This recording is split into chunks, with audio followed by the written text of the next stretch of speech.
Hello and welcome to the Live to Walk Again podcast. My name is Jeremy Dixon, your host as always. And with me today is Ricardo via Zoom. This isn't like an actual episode. I mean, I guess it is an actual episode.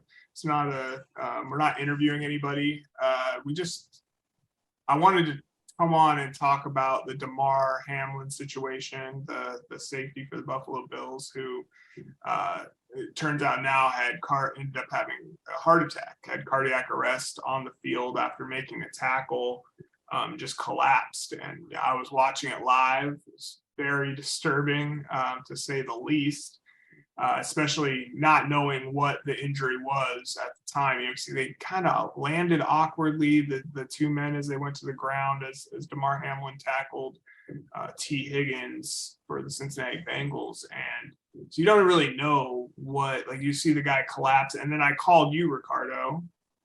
Yeah, you did. Yeah, right away. To talk about it, or just to see if you were watching it. It was like, oh my God, man, I think your guy died on the football field. And, we kind of use that as a joke, like somebody killed Kenny or whatever, you think, like, oh man, I think that guy just died on the field. He got hit so hard, but, you're just joking. Like, it's not, you don't really think somebody died. And it seemed like this guy really died. And And so what was really shocking is, you called me and everybody think it might have been like he got hit underneath the chin and maybe snapped his neck and something like that, right? But they were watching the replays. But it was really, I was busy cleaning something up. I wasn't even paying attention because we had just gotten back from a long weekend.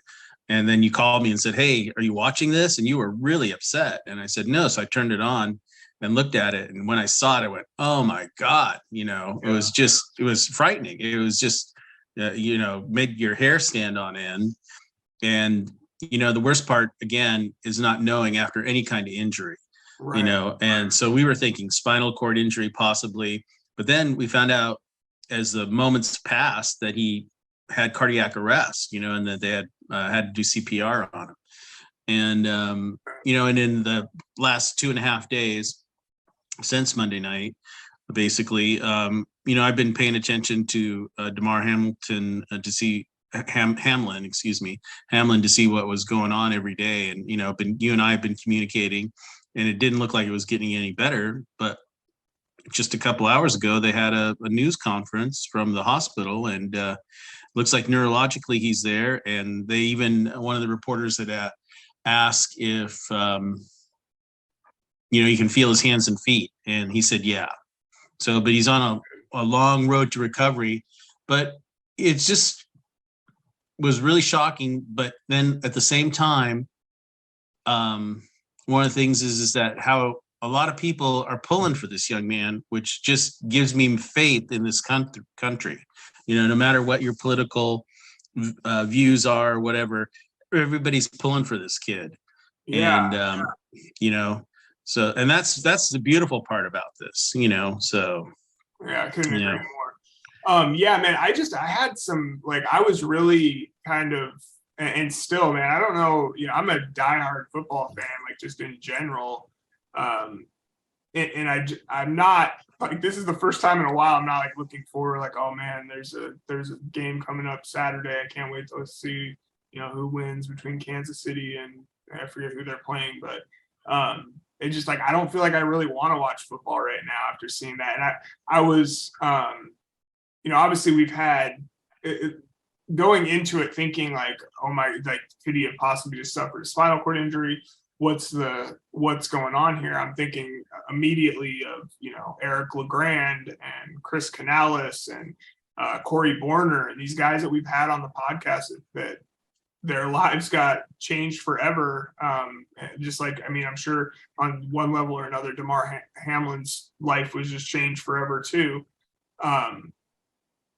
In the blink of an eye like that. And, I follow Corey on across social media platforms, and on Twitter, he was talking about how his mom was having a really, really hard time on Monday night after that happened, because they were sitting there watching him. And that's the other thing, this wasn't like a midday game on Sunday. This was Monday Night Football, where, anybody who's watching football is watching Monday Night Football probably. it's the last day before kind of we're getting back to regularly, our regular lives after the holidays.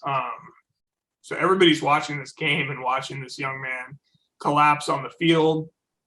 And it was shocking, man, beyond. Yeah. And that's a good point there, Jeremy. You're with your family, and you're with the people you love, and you get to give people hugs because you see how fleeting life is, right? How it's not, it's just an ordinary day until it isn't, like we've said before. And I think when he's 24 years old, and I remember being 24 and being invincible, right? And I think all those players kind of got a wake-up call that they're not. And I think that's what was so shocking to all of them. And as some of the reporters and ESPN pundits and stuff have said, and that these guys really should need to talk to people, because you and I have been talking, you've talked to other people about it, and it helps get it out, but these guys, not able for the players to perform again. I think, the NFL really needs to step up and talk about the hazards of what they're doing. Yeah. Well, and then the NFL, because I think it was 1991 when Reggie Brown, I believe is the name. I could be getting the name mixed up, but he had a heart attack on the field, and they did CPR and everything, and got him into an ambulance and off to the hospital, and they started the game back up after like 5 minutes. And seemed like what they were trying to do, the NFL was trying to do on Monday night as well. And you had called me back and you're like, are they starting this game back up? And I'm like, yeah, man, I think the NFL doesn't stop for anybody. Like they don't care. You're just a product or whatever if you're one of these players. And they're going to replace you immediately and get going. But it was kind of nice and refreshing to see the players. They were so upset. And the coaches seemed to step up and say, no, we're not playing. Like, we can't coach this game right now. We can't play this game right now. We need to get to the hospital, make sure that our guy is all right. And then still not knowing and trying to get ready for, up until today, which is, Thursday, January 5th, we didn't know what, they've said over the last couple of days, they've said a couple of times that things, he's progressing or he's making small improvements, but he was still on a ventilator. I believe he's still on a ventilator. Yeah. So they said he was. Yeah. So yeah, you're on life support. That's a form of life support. So I couldn't imagine trying to get ready for a game, knowing that one of my guys is battling for their life on, in the hospital on a breathing machine. It's scary stuff. So yeah, and it just brings up all those things that they always say that you need when you enter any professional sport, you need to have a plan B, right? And I think it also applies to the rest of everybody's life, right? You should always have a plan B. It doesn't have to be a solid plan, but you should always think that if I lose this job or my house burns down, whatever it is, whatever happens, you should always have a plan B in your life. And, I think that's one of the things that I always hated about the NFL is that they would just abandon people in this case, but it doesn't look like that's happening with Damar, Yeah. And I think it's because it was so public, it's none of these brain injuries that happened 20 years later, Yeah. It's definitely good to see. Yeah, and you mentioned earlier, kind of the outpouring of across, all kind of political and political lines, everybody's supporting this young man, and they've raised, he's raised $7+ million now for his personal charity. I guess that was designed to buy Christmas gifts for underprivileged kids, which is a great thing. And by all accounts, he is a upstanding member of society. He's done a lot for the Pittsburgh area where he's from. I saw a few people saying he went to the University of Pittsburgh. He could have gone anywhere he wanted to play college football, but wanted to stay home and kind of help feed his community and uplift his community, which is a great thing. And yeah, I mean, we're just definitely wishing him all of the best. I'm thinking about Chris and Eddie Canales. We're going to have them on again this year, leading up to the Super Bowl. I'm thinking about them. I'm thinking about Corey Borner. I'm thinking about all these guys that have suffered these injuries on the football field.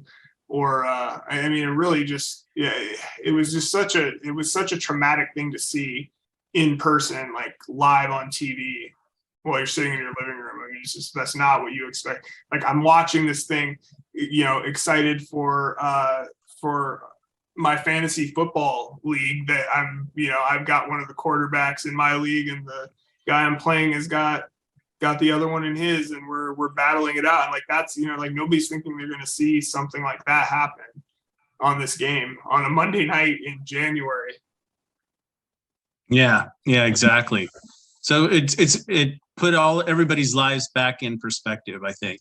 So, and I wish the Hamlin family all the best, and Damar, for a speedy recovery, and hopefully, get to return to football, because what they said in that news conference was he wrote down like who won. Right. So, which was refreshing, he's like, man, who won the game?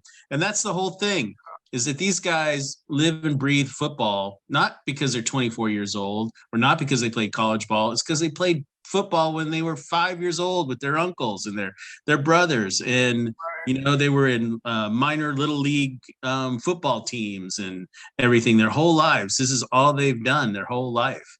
And, for him to wake up and have one of the first questions is like, where am I in? Who won the game? So that's just it's just part of his DNA, and hopefully he can get back to it. Absolutely. So yeah, absolutely. Yeah, well, we send definitely from everyone here at LTWA again. We're rooting for Damar Hamlin and his family and the Buffalo Bills, and even Cincinnati Bengals. I mean, they were like that can't be easy, seeing somebody go down like that. So, I wish everybody, like, mentally healing and emotionally healing and physically healing for Damar Hamlin himself. So, we salute them all and wish for a speedy recovery. Yeah. And thanks for doing this today, Jeremy. It really helps me a lot.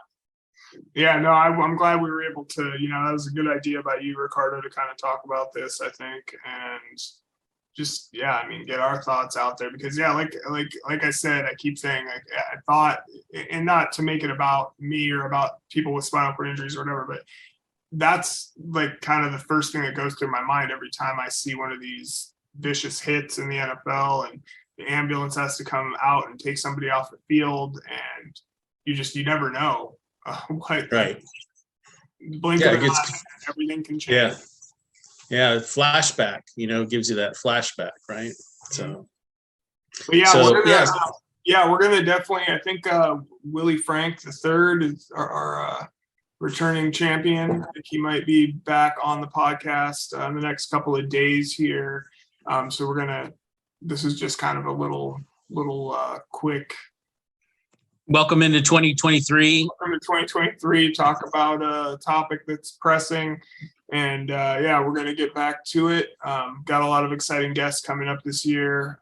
Been in touch with a lot of people, so thank you guys for kind of coming on this journey with us, and we appreciate everyone for listening. If you could like, rate, review, share, all that good stuff, it helps us with the algorithms, and we appreciate you all. Thanks so much, Ricardo. Thank you for taking some time out of your day to do this with me. And we'll be back here in a few days. Right. Sounds good, Jeremy. Thank you.